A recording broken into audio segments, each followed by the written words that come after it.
राम राम। मैं देवांशु।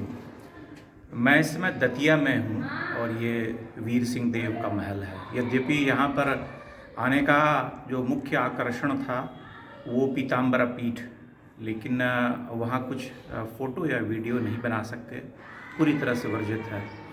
इसलिए अंदर का मैं वहाँ जो मैंने दर्शन किए वह तो कुछ दिखला नहीं सकता। वह बहुत ही प्राचीन शक्तिपीठ माना जाता है और वहाँ वनखंडेश्वर महादेव और धूमावती इनका भी मंदिर है। ये सभी महाभारत कालीन माने जाते हैं। दतिया का जो हम ट्रेस करते हैं हिस्ट्री, तो वो महाभारत काल से संबद्ध है। दंत वक्र जो महाभारत का एक पात्र था, उसी के नाम पर यह है, उसका अपभ्रंश रूप है। लेकिन मैं चूँकि इस महल में आया तो ये बहुत ही इम्प्रेसिव है। इसका आर्किटेक्चर जो स्थापत्य है बहुत ही आकर्षक और बहुत ही खुला खुला है, अन्य महलों से थोड़ा अलग। इसलिए मैं खिंचा चला आया और मैंने सोचा कि इसका एक छोटा सा भावनात्मक वीडियो जो है मैं बना लूं। आप मेरे साथ इस यात्रा पर बने रहें।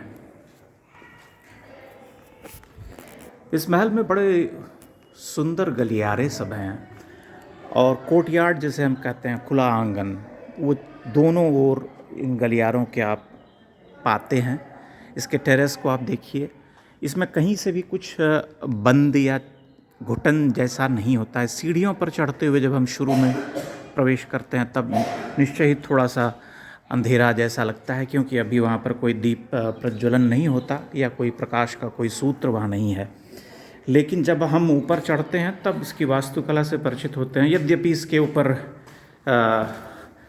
मुगलिया प्रभाव भी स्पष्ट रूप से दिखाई पड़ता है और हम जानते हैं कि जो दतिया के महाराज थे उनका मुग़ल बादशाहों से उनके अच्छे संबंध थे, विशेषकर जहांगीर और इन सब से एक मैत्री का संबंध था इनका। इसलिए संभवतः यहाँ के आसपास के जो मंदिर सब हैं वो सब बचे हुए रह गए। जैसे ओरछा का चतुर्भुज मंदिर या अन्य मंदिरों को क्षति नहीं पहुँचाई गई, उस तरह से तोड़ा नहीं गया।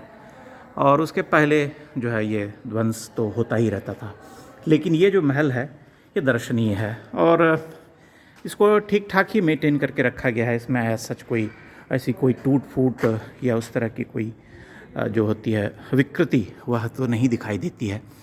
इसकी मेहराबें, उसकी छत के ऊपर जो गुंबद आदि बने हुए हैं, हाँ, उस पर आप मुगलिया आर्किटेक्चर का प्रभाव देखते हैं। वो कतिपय मुग़ल ही दिखते हैं, हिंदू वास्तुकला उस तरह से नहीं नज़र आते हैं। यद्यपि उसके ऊपर कमल दल को आप देख सकते हैं कि दिखलाया गया है, उसको उकेरा गया है, लेकिन जो गुंबद है वो एक मिली जुली जो खिचड़ी जिसे हम कहते हैं इन्फ्लुएंस, उसका रूप नज़र आता है उसमें। लेकिन दतिया में एक बहुत ही छोटा सा शहर है, कस्बा है तो ज़िला, और यहाँ पर कुछ प्राचीन, जैसा मैंने कहा कि पीताम्बरा शक्तिपीठ को आप देखते हैं और उसके अलावा वहाँ पर वनखंडेश्वर महादेव और धूमावती माता का मंदिर भी है। उसकी कहानी ये है कि जो उसके स्वामी जी थे, उन्होंने चीन ने जब भारत पर आक्रमण किया था तो उस समय वहाँ पर एक यज्ञ किया था और माना जाता है कि उसकी पूर्ण आहुति के साथ ही वह जो है युद्ध समाप्त हुआ। उन्होंने धूमावती और बगलामुखी माता का आवाहन किया था। तो चूँकि मैं पीताम्बरा पीठ का कोई वीडियो नहीं बना सका, इसलिए दतिया में आने के बाद मैंने सोचा कि इसके एक हेरिटेज से आपको परिचित कराऊं, क्योंकि ये है तो अंततः हिंदू राजाओं द्वारा ही निर्मित है और बुंदेला जो है वो वीर राजा भी होते थे, इसमें कोई संदेह या शक नहीं है। तो मुझे लगता है कि मेरी ये छोटी सी भाव यात्रा जो वीर सिंह देव के इस महल की है, दतिया के महाराज, वो आपको अच्छी लगी होगी। और अगर आप यहाँ आते हैं तो आप निश्चय ही इस महल में आएँ और आप देखेंगे तो आपको अच्छी अनुभूति होगी, क्योंकि ये एक बहुत ही सुंदर, बहुत ही आकर्षक, बहुत ही ढंग से बनाया गया एक प्रासाद है, जिसके अलग अलग हिस्सों में घूमते हुए और भ्रमण करते हुए आपको बहुत ही खुला खुलापन का अनुभव होगा, जो कि कई सारे महलों में जब हम देखते हैं तो वहाँ पर बड़ा ही गुप्त अंधकार छाया हुआ रहता है, बहुत छोटे छोटे कक्ष होते हैं, सीढ़ियों पर भी बहुत अंधेरा होता है। लेकिन यहाँ ऐसा नहीं है, ये बहुत ही ओपन है, बहुत ही आकर्षक है इसकी वास्तुकला। और इसके जो कक्ष हैं और वहाँ जो झरोखे या गवाक्ष आदि हैं, उन सब से आप शहर को देख सकते हैं। वो तो आप किसी भी महल में पाते हैं, लेकिन यहाँ इन सबको बंद करके रखा गया है, जालियाँ लगा दी गई हैं। मैं घूम फिर करके आपको दिखाने का प्रयास कर रहा हूँ ताकि आप एक नज़र इसे देख सकें। तो इन्हीं शब्दों के साथ मैं ये समाप्त करता हूँ ये यात्रा, क्योंकि मेरा मूल आकर्षण तो भारत के प्राचीन मंदिरों में है।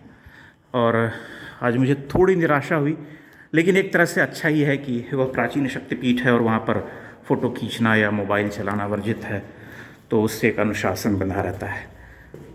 बहुत बहुत धन्यवाद, प्रणाम। इन्हीं शब्दों के साथ मैं विदा लेता हूँ और मंदिरों की यात्रा जो है वह निरंतर चलती रहेगी।